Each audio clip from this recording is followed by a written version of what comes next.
అయినా ఇవన్నీ ఎందుకు సార్ అడుగుతున్నారు? ఏదైనా ప్రాబ్లమా? నో ప్రాబ్లమే లేదు, క్యాజువల్గా అడిగాను అంతే. Anyways thanks for the information doctor. వస్తాను. Okay sir. Okay, thank you.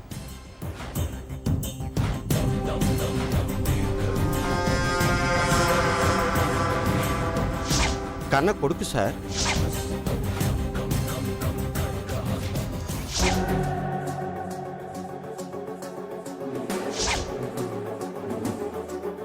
రాజు, మనం ఊహించినట్టుగానే కార్తీక్ ఏదో నాటకం ఆడుతున్నట్టున్నాడు.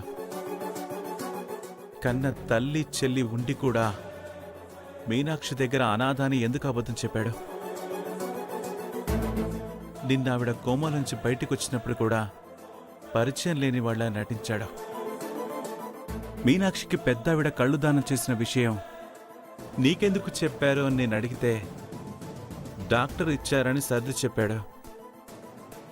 నాగభూషణం గారి చావుకి కార్తీక్ డ్రామాకి నాకు ఏదో సంబంధం ఉందనిపిస్తోంది. కార్తీక్ను నిలదీస్తే మొత్తం బయటపడుతుంది. Let's go.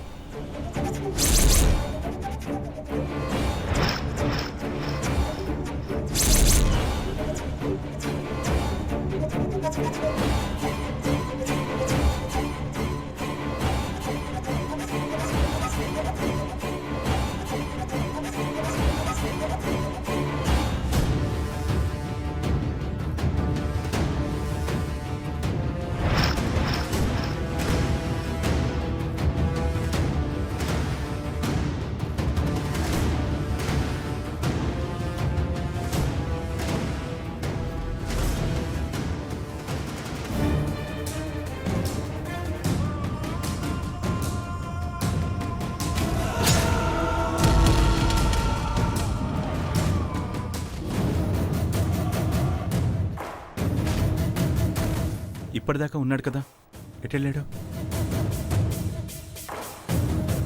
ఒక్క నిమిషం. చెప్పండి సార్. లోపల పేషెంట్తో పాటు కార్తీక్ ఉండాలే, ఎక్కడున్నాడు? ఇప్పుడే వెళ్ళిపోయారండి.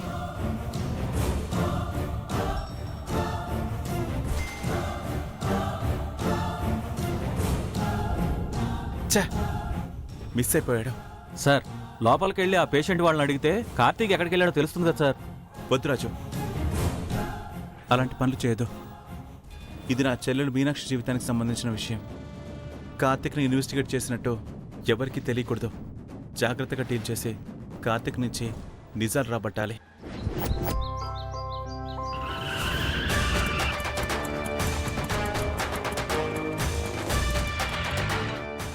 నేను మళ్ళీ చేస్తాను.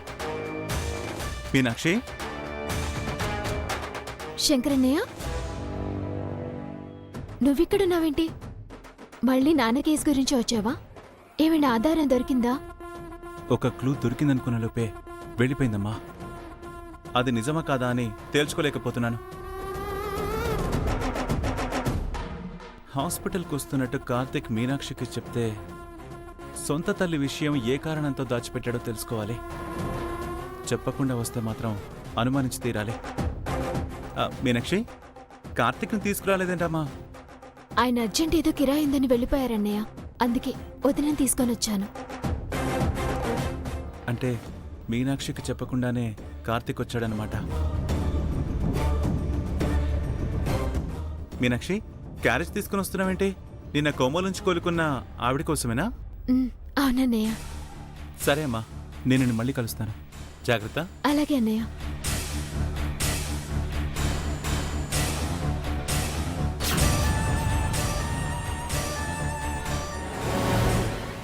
మీనాక్షి, నువ్వు వెళ్ళు, నేను బయటే ఉంటాను. పర్లేదు వదినా, నువ్వు కూడా రా, పరిచయం చేస్తాను. నీకు తోడుగా వచ్చానంతే, నేను ఇక్కడే ఉంటాను. నువ్వు వెళ్ళు. నే ఇష్టం వదినా.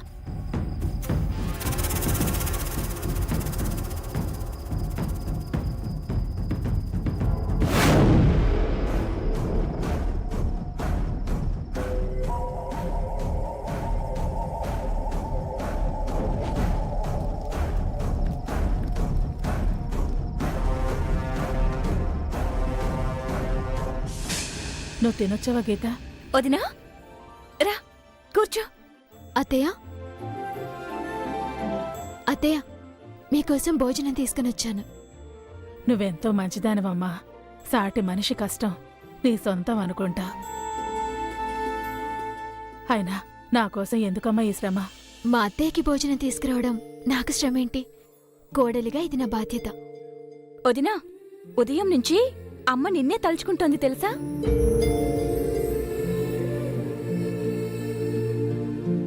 అత్తయ్య, నేను ఈ లోకాన్ని చూడాలని మీ కళ్ళు నాకిస్తానన్నారంట. నాకు కావాల్సింది చూపు కాదు, మీరు బాగుండడం, క్షేమంగా ఉండడం. అసలు నేను ప్రాణాలతో ఉంటానో ఉండనోనని డాక్టర్ గారు చెప్పారు కదమ్మా.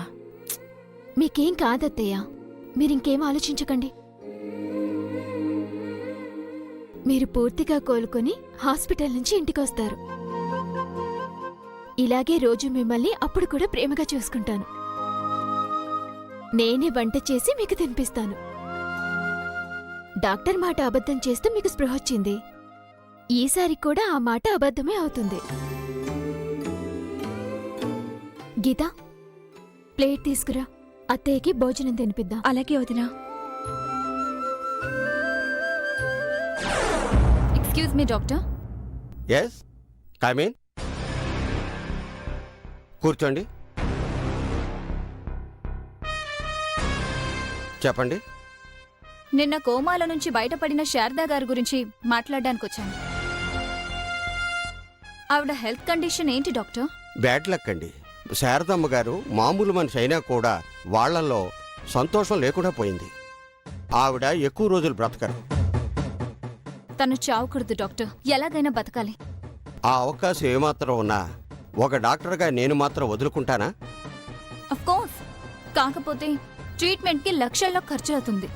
అంత ఖర్చు పెట్టినా ఒకవేళ చనిపోతుందేమోనన్న డౌట్తో మీరిలా అంటున్నారేమో. మీరంటున్నారు కాబట్టి చెబుతున్నాను. నిజానికి శారద గారికి ఇప్పుడున్న హెల్త్ కండిషన్కి బ్రతికే ఛాన్సెస్ తక్కువ. ఒకవేళ మనం ప్రయత్నం చేసినా ఖర్చు అయ్యే అమౌంట్ ఎంత అని ఖచ్చితంగా చెప్పలేం. 10 లక్షల నుంచి ఆ పైన ఎంతైనా అవ్వచ్చు. ఇప్పటికే పాపం వాళ్ళ ఆవిడ ఆరోగ్యం కోసం చాలా ఖర్చు పెట్టారు. 2% కూడా బ్రతికే ఛాన్స్ లేని ఆవిడ కోసం అప్పులు చేసి మరీ ట్రీట్మెంట్ చేయించడం అవసరమా చెప్పండి? 10 లక్షలు కాదు, 50 లక్షలైనా పర్వాలేదు. ఆ అమౌంట్ నేనిస్తాను. మీరు ట్రీట్మెంట్ చేయండి. అవును డాక్టర్, ఆవిడ బ్రతకడం నాకు చాలా ముఖ్యం. బ్రతికే అవకాశం లేకపోయినా శారద గారి కోసం మీరింత ఖర్చు పెట్టడానికి సిద్ధపడుతున్నారంటే ఆవిడ మీకేమవుతారు? మీకు మీనాక్షి తెలుసా? తెలియకపోవడం ఏమిటండి? ఆ అమ్మాయి చేతి స్పర్శ అద్భుతం చేసి శారద గారిలో చలనం తీసుకొచ్చింది. శారద గారు ఆ అమ్మాయికి కళ్ళు దానం చేశారు. మీనాక్షికి నేను బాగా కావాల్సిందాన్ని. తనకి శారద గారంటే చాలా ఇష్టం. ఆవిడకేమైనా అయితే మీనాక్షి అస్సలు తట్టుకోలేదు. అందుకే మీరెలాగైనా శారద గారిని బ్రతికించండి. ఆ మీనాక్షికి వేరే ఇంకెవరి కళ్ళైనా పెట్టొచ్చు డాక్టర్.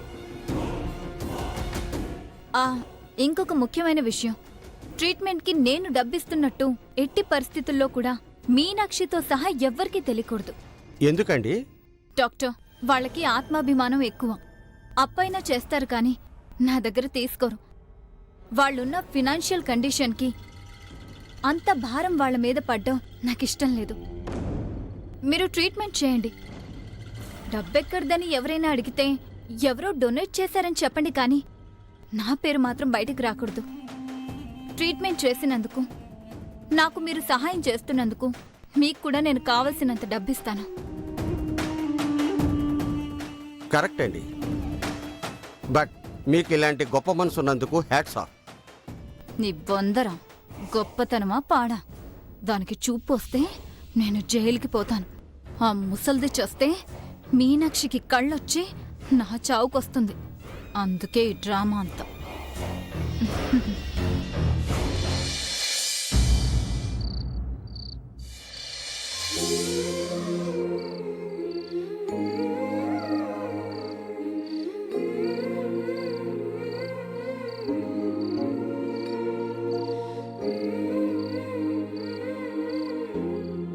మనం ఎప్పటికీ ఇలాగే ఉండాలి. అప్పుడే ఇంటి పెద్ద కోడలుగా నేను తీసుకున్న బాధ్యత నెరవేరుతుంది. నేనుండగా మిమ్మల్ని ఎక్కడ హాయిగా ఉండనిస్తాను? రోషినే ఉండగా నీ కోరిక తీరదు మీనాక్షి. మీనాక్షి, ఇప్పటికే చాలా పొద్దుపోయింది. ఉదయాన్నే డ్యూటీకి వెళ్ళాలి. వెళ్దాం పద. నువ్వు కారు తోలకపోతే ఏమైంది కార్తీక్? ఇంట్లోనే ఉండు, నేనున్నానుగా. నువ్వు హాయిగా ఇంటి పట్టునే ఉండు, చెల్లిని చూసుకో. మీనాక్షి కూడా చాలా సంతోషంగా ఉంటుంది. అదెలా అవుతుందండి? మగాడు తిని ఇంట్లో కూర్చోకూడదు, వీలైనంత కష్టపడి పనిచేయాలి. డ్రైవర్ అంటే సమయానికి తిండి నిద్ర ఉండదు, వేళకి ఇంటికి రావటం అవ్వదు. పైగా ఎప్పుడు ఏం జరుగుతుందో తెలియదు కదా.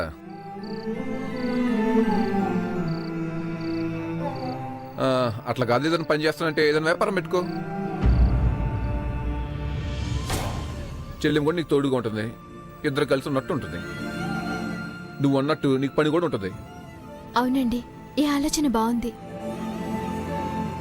వ్యాపారానికి పెట్టుబడి పెట్టేంత డబ్బులు నా దగ్గర ఎక్కడున్నాయి? అట్లాగంటావేంటి కార్తీక్? నువ్వు సరే అంటే కొట్టు ఇల్లు ఉన్నాయిగా, తాగడ పెట్టించిన డబ్బులతో వ్యాపారం పెట్టుకో.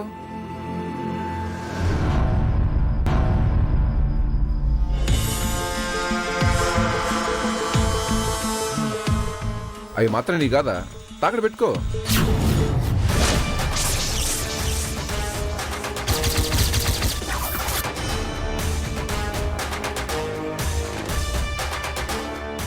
వద్దండి, తెలిసిన విద్యను వదిలేసి తెలియని దాంట్లో చేతులు కాల్చుకోవడం మంచిది కాదు.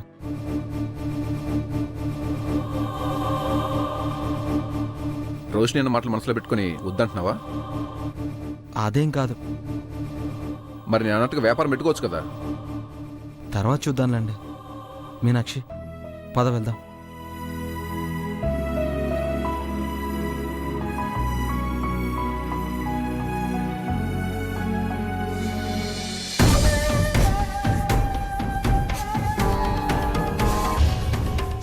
నువ్వు ఇంటి అల్లుడివి కాదు, మా ఇద్దరితో పాటు మరో కొడుకులా ఉండాలి.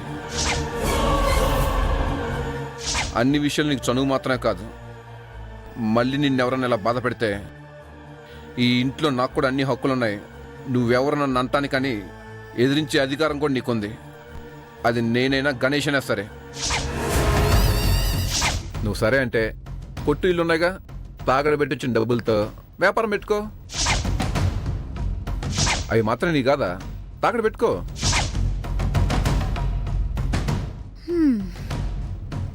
చూసావు కదా, నిన్న కిటికీలోంచి తొంగి చూస్తే నన్ను అనుమానించావు. ఇప్పుడేమంటావు గణేష్?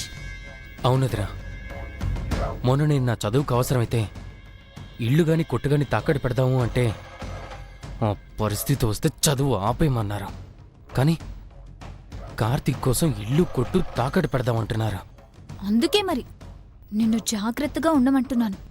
ఆ తర్వాత నీ ఇష్టం.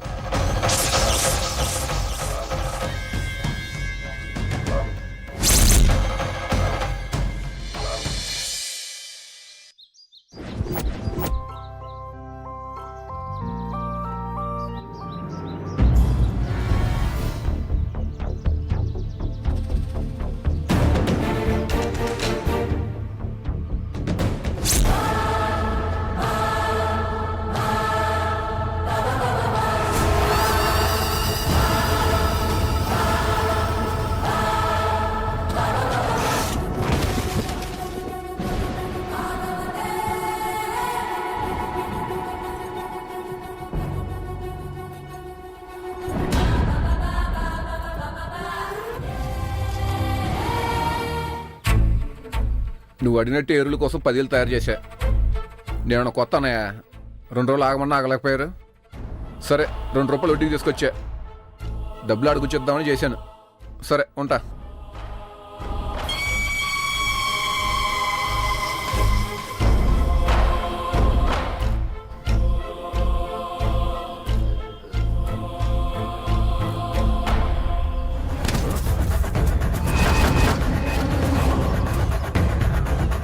నువ్వు నన్ను బతిమిలాడినా బెదిరించినా తెలివిగా మాటలు మార్చినా నేను చేసిన తప్పు విషయంలో కానీ మీనాక్షి మీదున్న నాకున్న ప్రేమ విషయంలో కానీ నా నిర్ణయం మారదు.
రోష్ని, రోష్ని,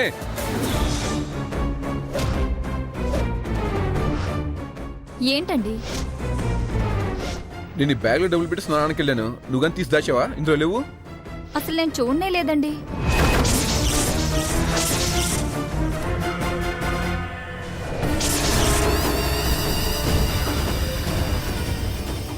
నేను తీక నువ్వు చూడక డబ్బులు ఏమైనట్టు? అసలే అప్పు చేసి తెచ్చాను రోష్ని. కంగారు పడకండి, ఇక్కడెక్కడో పెట్టుంటారు, నేను వెతుకుతాను, ఉండండి.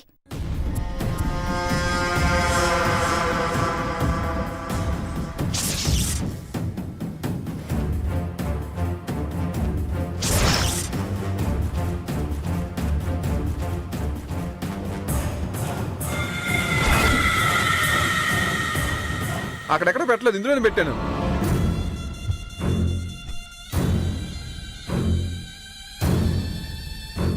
మొన్న గణేష్ బుక్స్ కోసం డబ్బులు అడిగాడన్నారు కదా, ఒకవేళ తన కోసం అనుకుని తీసుకున్నాడేమో.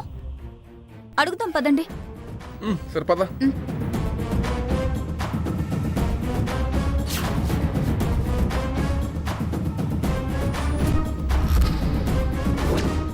గణేష్, ఏంటోదినా? మీ అన్నయ్య గదిలో డబ్బులు పెట్టారంట, నీ అవసరానికి ఏమైనా తీసావా?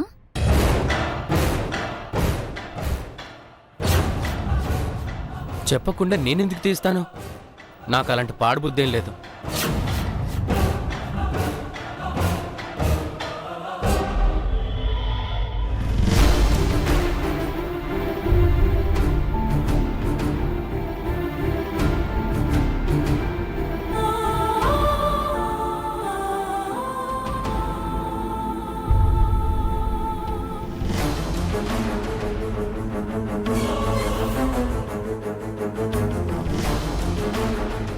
ఏమైంది? మీ పెద్దన్నయ్య గదిలో పెట్టిన 10,000 కనిపించడం లేదంట మీనాక్షి.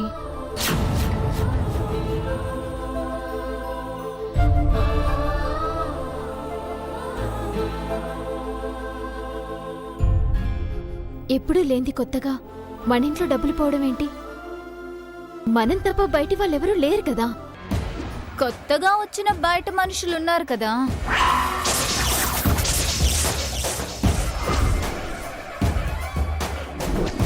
నా వైపు చూసి అంటున్నావేంటి? నేను తీశానని నీ అనుమానమా? మేము ఆర్థికంగా మిడిల్ క్లాస్ అయినా గుణంలో మాత్రం ఐశ్వర్యవంతులం. దొంగతనాలు చేయటం, మొగుడు పెళ్లాల మధ్యన దూరడం లాంటి చిల్లర బుద్ధులు మాకు లేవు.